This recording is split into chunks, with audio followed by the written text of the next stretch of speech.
أعوذ بالله من الشيطان الرجيم. بسم الله الرحمن الرحيم.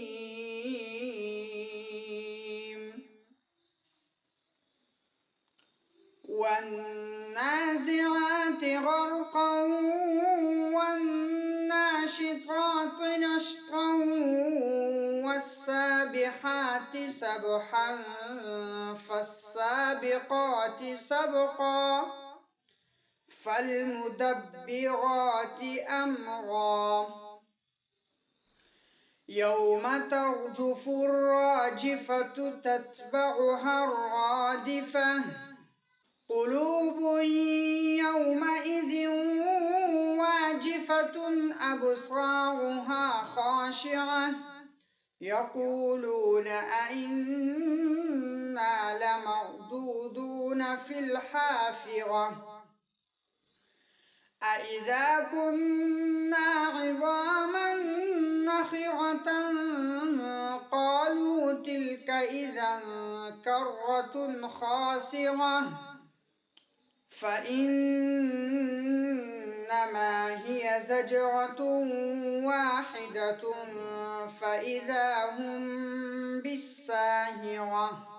هل أتاك حديث موسى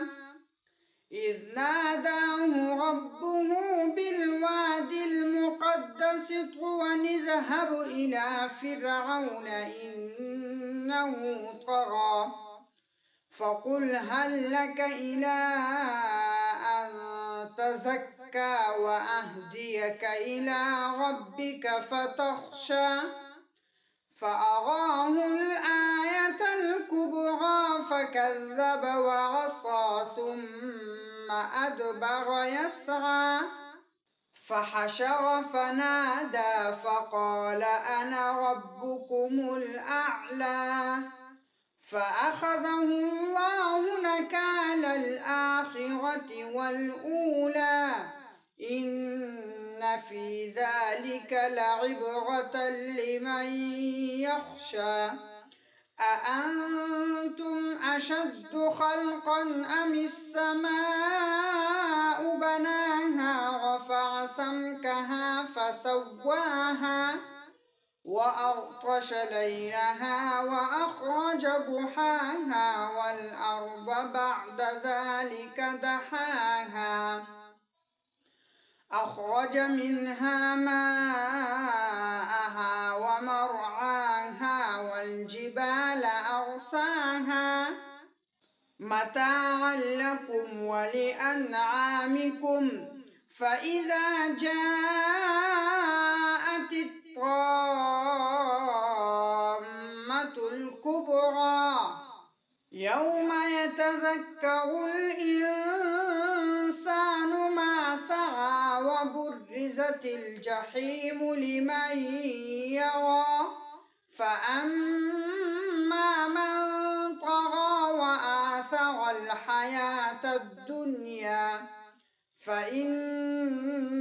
الجحيم هي المأوى وأما من خاف مقام ربه ونهى النفس عن الهوى فإن الجنة هي المأوى يسألونك عن الساعة أيان مرساها فيم أنت من ذكراها إلى ربك منتهاها إنما أنت منذر من يخشاها كأنهم يوم يرونها لم